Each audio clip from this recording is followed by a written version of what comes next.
नमस्कार दोस्तों, स्वागत है आप सबका एक बार फिर से। दोस्तों, आप में से काफी कम लोग ये बात जानते होंगे कि वियतनाम ने महाराणा प्रताप और शिवाजी से प्रेरणा लेकर अमेरिका जैसे महाशक्ति को हराया था। आखिर इस बात के पीछे का तथ्य क्या है, ये जानना आपको जरूरी है।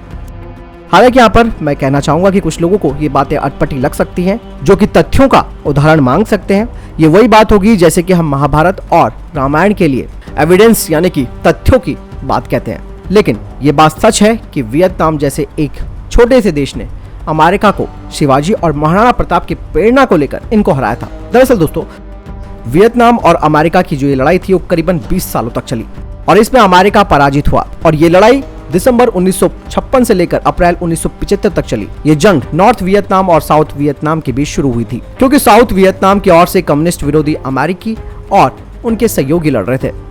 अमेरिका ने इस युद्ध में करीबन अपने 5 लाख सैनिकों को झोंक दिया था। अमेरिका को लगता था कि वियतनाम जैसे छोटे देश को हरा पाना मुश्किल काम नहीं है, लेकिन जब वियतनाम के सैनिकों ने शिवाजी महाराज की गोरिल्ला युद्ध वाली नीति अपनाई तो अमेरिका की सेना वियतनाम को हरा नहीं पाई। इसके चलते अमेरिकी सरकार को वहां से वापस लौटना पड़ा। कहा जाता है कि इस युद्ध में करीबन 30 लाख से ज्यादा लोग मारे गए थे, जिसमें कि करीबन 58,000 अमेरिकी सेना भी शामिल थी। अमेरिका पर विजय प्राप्त करने के बाद वियतनाम के राष्ट्र अध्यक्ष से एक पत्रकार ने पूछा कि अमेरिका को आपने कैसे झुका दिया। इस प्रश्न का उत्तर सुनकर आप भी हैरान हो जाएंगे, आपका सीना भी गर्व से चौड़ा होगा। उन्होंने कहा कि विश्व के सबसे शक्तिशाली देश अमेरिका को हराने के लिए हमने एक महान और श्रेष्ठ भारतीय राजा का चरित्र पढ़ा और उनकी जीवनी से मिली प्रेरणा और युद्ध नीति का प्रयोग करके हमने सरलता से विजय प्राप्त की। वहीं पत्रकार ने पूछा कि वो राजा कौन थे, तो इसमें वियतनाम के राष्ट्राध्यक्ष ने जवाब दिया कि वो थे भारत के राजस्थान में मेवाड़ के महाराजा महाराणा प्रताप और छत्रपति शिवाजी महाराज। उन्होंने कहा कि ऐसे राजा ने अगर हमारे देश में जन्म लिया होता तो आज हम सारे विश्व पर राज करते। हालांकि कुछ सालों के बाद वियतनाम के राष्ट्राध्यक्ष की मृत्यु हुई, लेकिन उनकी समाधि पर क्या लिखवाया गया आप जान लीजिए। इस पर लिखवाया गया कि ये महाराणा प्रताप और छत्रपति शिवाजी महाराज के शिष्य की समाधि है। बता दें कि कुछ साल पहले वियतनाम के विदेश मंत्री भारत दौरे पर आए और नियोजित कार्यक्रम के अनुसार उन्हें पहले लाल किला और फिर गांधी जी के समाधि स्थल दिखाया गया। इन सबको देखते हुए वियतनाम के विदेश मंत्री ने कहा कि मेवाड़ के महाराजा महाराणा प्रताप और छत्रपति शिवाजी महाराज की समाधि कहाँ है। तब भारत सरकार के अधिकारी चकित रह गए। उन्होंने महाराणा प्रताप और छत्रपति शिवाजी महाराज की समाधि के उन्हें दर्शन कराए। समाधि के दर्शन के बाद उन्होंने समाधि के पास की मिट्टी उठाई और अपने बैग में भर ली। इस पर जब उनसे कारण पूछा गया तो उन्होंने बताया कि ये मिट्टी शूरवीरों की है। इस मिट्टी में एक महान राजा ने जन्म लिया।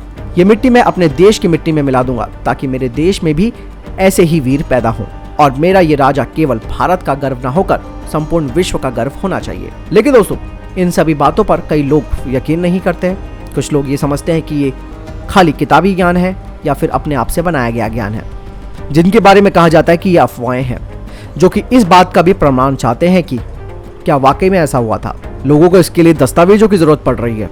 हालांकि दोस्तों, महाराणा प्रताप की बात अगर करते हैं तो उन्होंने सीधी लड़ाई लड़ी थी, जबकि गोरिल्ला युद्ध शिवाजी महाराज ने लड़ा था। ये बात मैं आपको बताना चाहूंगा और इन दोनों की ही प्रेरणा लेकर वियतनामियों ने अमेरिका की फौज को हरा दिया। इसलिए कुछ लोग इसे फेक न्यूज भी कह सकते हैं, लेकिन जैसे कि मैंने कहा कि महाभारत और रामायण के भी लोग प्रमाण मांगते हैं। दोस्तों, प्रेरणा कोई भी किसी के लिए बन सकता है, इसमें कोई दो राय नहीं है।